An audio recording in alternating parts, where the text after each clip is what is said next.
नमस्कार। Political pitch में आप सभी लोगों का स्वागत है। 2024 के लोकसभा चुनाव के मद्देनजर भारतीय जनता पार्टी उत्तर भारत में अजय बढ़त हासिल करने के बाद अब दक्षिण भारत को लेकर के रणनीतियां बनाने में जुट गई है। अभी पिछले दिनों प्रदेश पदाधिकारी और राष्ट्रीय पदाधिकारियों की दिल्ली में भारतीय जनता पार्टी के प्रदेश और राष्ट्रीय पदाधिकारियों की बैठक हुई। इस बैठक में प्रधानमंत्री नरेंद्र मोदी और जेपी नड्डा ने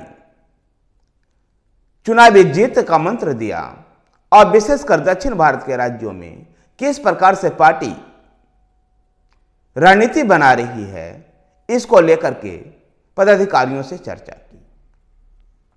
दक्षिण भारत के राज्यों में से अगर चर्चा करें तो दक्षिण भारत के 5 राज्य कर्नाटक, तेलंगाना, आंध्र प्रदेश, तमिलनाडु और केरल में 129 सीटें हैं। पांडिचेरी को अगर एक सीट को हम जोड़ लें तो 130 सीटें इस क्षेत्र में हैं, जहां भारतीय जनता पार्टी का 2019 में केवल 30 सीटें ही जीत पाई थी। उन 30 सीटों में से भी 25 सीट अकेले कर्नाटक से था। बारी बारी से हम राज्यों का अध्ययन करते हैं और देखते हैं कि भारतीय जनता पार्टी के दक्षिण भारत के राज्यों में क्या स्थिति है। अगर पहले हम कर्नाटक की ही चर्चा करें तो कर्नाटक भारतीय जनता पार्टी के लिए दक्षिण का प्रवेश द्वार माना जाता रहा है, लेकिन अभी भी कर्नाटक से आगे भारतीय जनता पार्टी दक्षिण में बहुत ज्यादा विस्तार नहीं कर पाई है। कर्नाटक में 2014 में भारतीय जनता पार्टी को 43.7% वोट मिला और 17 सीटें जीतने में भारतीय जनता पार्टी सफल रही। तो वहीं पर 2019 में 51.7% वोट के साथ 25 सीटें जीतने में सफल रही। लेकिन 2023 के विधानसभा चुनाव में लियांगत वोटों के छिटकने के कारण और मुस्लिम वोटों के साथ मिल जाने के कारण कांग्रेस को चुनाव में सफलता मिली। विधानसभा चुनाव हारने के बाद भारतीय जनता पार्टी ने पूर्व प्रधानमंत्री एचडी देवगौड़ा की पार्टी जेडीएस के साथ गठबंधन किया। जेडीएस भले ही 1 या 2 सीटें ही लोकसभा के जीतती रही है, लेकिन 10% वोट बोकालिगा समुदाय के वोट पर उसका प्रभाव है और ऐसे में 2024 में लियांगत और बोकालिगा समुदाय का समीकरण अगर गुल खिला पाएगा तो भारतीय जनता पार्टी 2019 जैसी जीत हासिल कर सकती है।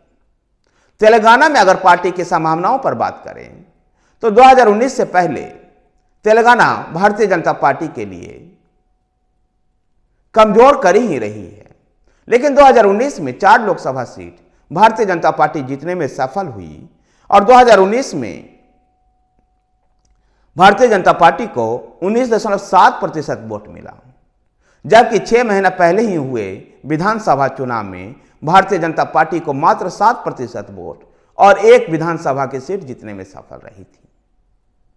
अविभाजित आंध्र प्रदेश में तेलुगु देशम पार्टी टीडीपी के साथ रहने के कारण भारतीय जनता पार्टी का संगठन तेलंगाना और आंध्र प्रदेश दोनों जगह खड़ा नहीं हो पाया था। 2018 में पहली बार भारतीय जनता पार्टी अकेले चुनाव लड़ी थी। 2019 के 4 सीटें जीतने के बाद तेलंगाना पर पार्टी का फोकस आया और हैदराबाद म्युनिसिपल कॉर्पोरेशन में फिर भी तेलंगाना विधानसभा चुनाव में भी बड़े जोरदार तरीके से भारतीय जनता पार्टी चुनाव लड़ी। 2023 के विधानसभा चुनाव में 14% वोट मिला है भारतीय जनता पार्टी को, 8 सीटें जीतने में सफल हुई है। तो 2024 के लोकसभा चुनाव में 25% वोट के लक्ष्य के साथ 10 सीटें जीतने का लक्ष्य लेकर के भारतीय जनता पार्टी चल रही है।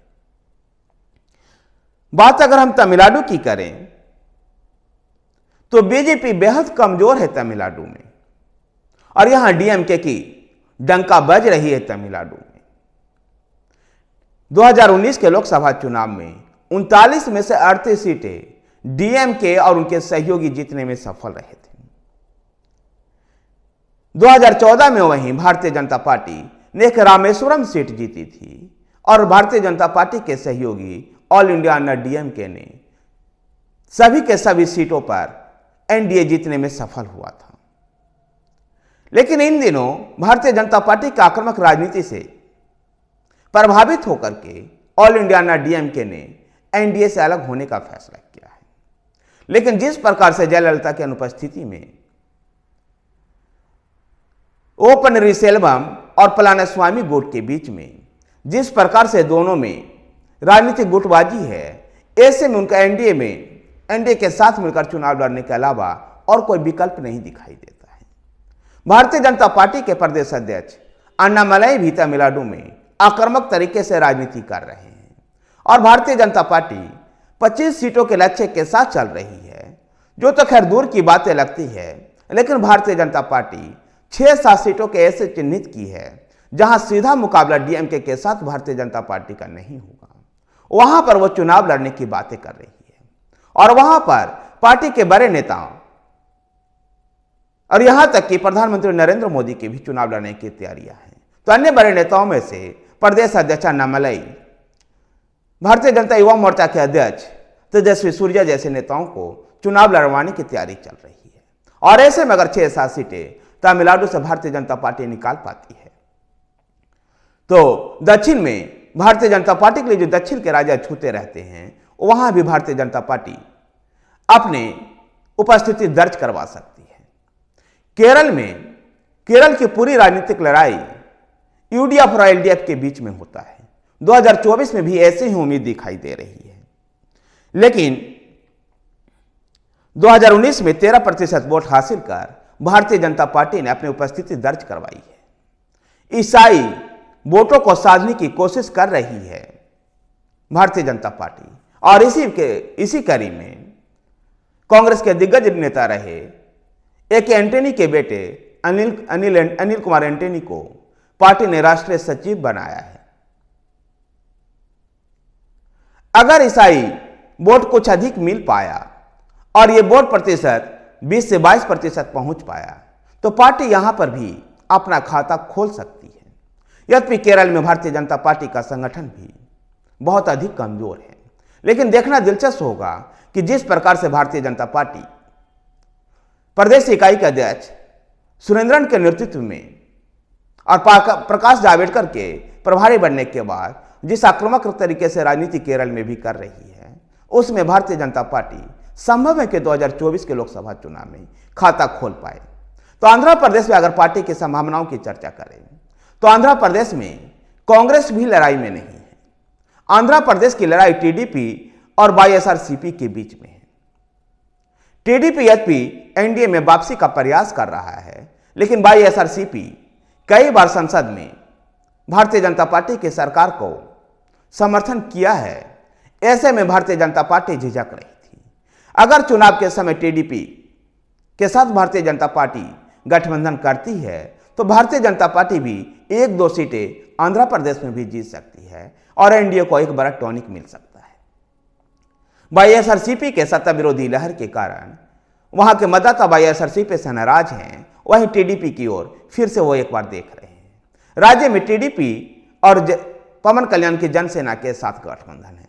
ऐसे में भारतीय जनता पार्टी इन दोनों पार्टियों के साथ गठबंधन करके आंध्रा की भी राजनीति को साध सकती है। पांडिचेरी से भी एक सीट आती है। केंद्र शासित प्रदेश पांडिचेरी में इन दिनों एनआर कांग्रेस के साथ भारतीय जनता पार्टी की सरकार है। ऐसे में पांडिचेरी की सीट भी भारतीय जनता पार्टी के पक्ष में ही है। दक्षिण भारत में जिस प्रकार से भारतीय जनता पार्टी कमजोर दिखाई दे रही है, भारतीय जनता पार्टी की कोशिश है कि दक्षिण भारत में से कम 50-60 सीटें जीती जाए, जिससे कि उत्तर भारत में कुछ सीटों का अगर नुकसान भी होता है तो उसकी भरपाई की जाए। और इसलिए भारतीय जनता पार्टी ने मिशन दक्षिण पर अपने दक्षिण के राजनीति को अंजाम देने में लग गई है। धन्यवाद साथियों। अगर आपको वीडियो पसंद आए तो वीडियो को लाइक कीजिए, शेयर कीजिए। हमारे साथ बने रहने के लिए हमारे चैनल पॉलिटिकल पिच को सब्सक्राइब कीजिए। धन्यवाद।